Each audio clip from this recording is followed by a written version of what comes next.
الحمدللہ رب العالمین والصلاة والسلام علی سید الانبیاء والمرسلین اما بعد فاعوذ باللہ من الشیطان الرجیم بسم اللہ الرحمن الرحیم۔ سرکار دو عالم نور مجسم شاہ بنی آدم صلی اللہ علیہ وسلم کا فرمان ایک دس نشان ہے کہ جو دن میں 1000 مرتبہ مجھ پہ درود پاک پڑھتا ہے اس وقت تک نہیں مرے گا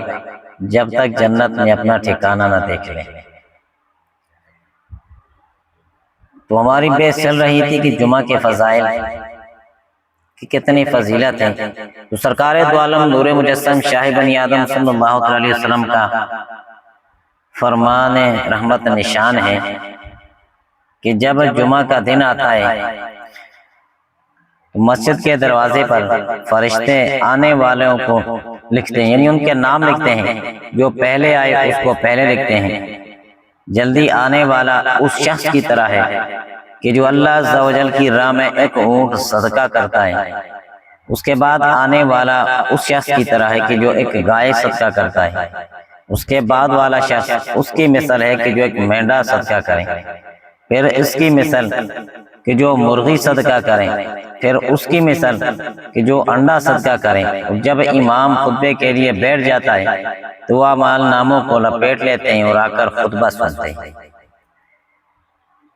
تو آقا دو عالم علیہ الصلوۃ والسلام کے اس فرمان کے مطابق اب ہم سوچتے ہیں کہ ہمارے پاس ہر بندہ سوچتا ہے کہ مال دولت ہوتا تو میں کوئی بڑا ثواب کماتا، میں کوئی حج کر لیتا، میں قربانی کرتا۔ اکثر لوگوں کے پاس ہوتا بھی ہے تو وہ خرچ نہیں کرتے۔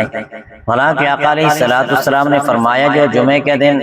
ملائکہ مسجد کے دروازے پہ لکھتے ہیں، کھڑے ہوتے ہیں کہ جو سب سے پہلے آتا ہے اس کو ایک اونٹ صدقہ کرنے کا ثواب ملتا ہے، جو بعد میں آتا ہے اس کو ایک گائے صدقہ کرنے کا ثواب ملتا ہے، جو بعد میں آتا ہے اس سے تیسرے نمبر پہ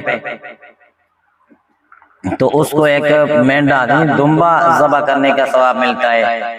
پھر اس کے بعد مرغی صدقہ کرنے کا، پھر انڈا۔ تو اب جمعے کے دن اتنے ثواب کے باوجود بھی اگر ہم نہ آئیں، ہمیں وقت نہ ملے جمعے کے دن، تو پھر تو ہماری سستی ہے، کیونکہ اب اتنا ثواب ہے۔ تو اس کے علاوہ بھی میرے آقا علیہ الصلوۃ والسلام کے بے شمار ایسے فرمان ہیں جو آقا علیہ الصلوۃ والسلام نے فرمایا جمعے کے جو فضائل ہیں اس میں جو نیکیاں ملتی ہیں کہ آقا علیہ الصلوۃ والسلام کے فرمان مفتی احمد یار نعیمی رحمۃ اللہ تعالی فرماتے ہیں کہ بعض علماء نے فرمایا ملائکہ جمعہ کے دن طلوع فجر سے کھڑے ہوتے ہیں، تو بعض کے نزدیک آفتاب چمکنے سے، مگر حق یہ ہے کہ سورج ڈھلنے یعنی ابتدائے وقت ظہر سے شروع ہوتے ہیں، کیونکہ اسی وقت سے وقت جمعہ شروع ہوتا ہے۔ تو معلوم ہوا کہ فرشتے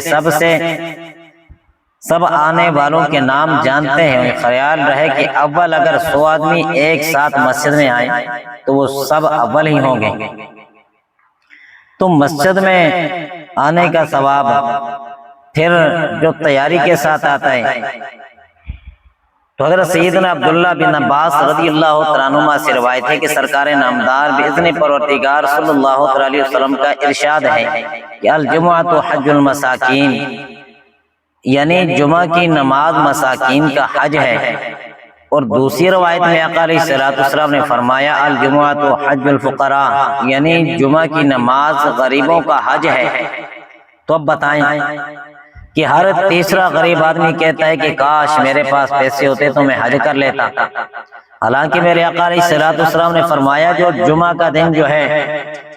یہ مسکینوں کے لیے حج کا دن ہے، اگر یہ اہتمام کے ساتھ آئیں، خوشی کے ساتھ آئیں، ثواب کے نیت سے، تو اللہ ان کو ثواب عطا فرمائے گا۔ پھر غریبوں کے لیے حج کا دن ہے، مگر آج ہم جو ہے نا ہمارا ایک نظام بن گیا، ایک ذہن بن گیا کہ ہم آتے کس وقت ہیں کہ سب سے آخر میں آئیں گے اور بار بار گھڑی کو دیکھیں گے کہ بھئی کس وقت مولوی صاحب تقریر ختم کریں گے۔ تو اس واسطے آقا علیہ الصلوۃ والسلام نے جو فرمان ہے جمعے دے متعلق کیسا لوگاں دا تے توجہ ہی نہیں ہوتی، جمعے دے دیہڑے کو بھی عام ہی جڑے تے اسی سمجھ کے دنیا تے آخر آندے کس ٹائم کی جی ملک صاحب سب تو آخر میں چایا بار بار کڑی کو دیتے تے 2 منٹ تو ہو گئی تے دوئی جو میں بھی راضی جی استاد جی ذرا ٹائم زیادہ لا دیا، حالانکہ اے نہ دیتے کہ سب تو زیادہ ثواب مسجد میں بیٹھنا دیں، پھر جمعہ دن مسکینہ جو بھی عائدہ دینے یعنی اتنا ثواب مل دے، غریبوں واسطے بھی اتنا ہی ثواب ہے عائدہ تے اسی تے تھا آج کر دینا اور سوچتے ہیں کہ اگر پیسے مل دے ہوتے ملے تے اللہ پاک کی توفیق ہے، مگر جو اللہ سر موقع دیتے دے اتنے ایسا کولو جمعہ دے فضائل ہیں اسی سن دے بھی ہاں مگر سننے دے باوجود بھی اکھیاں سی بند کر کرنے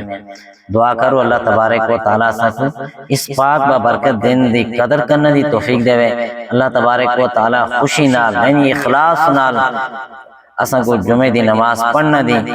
توفیق دے آمین الحمدللہ۔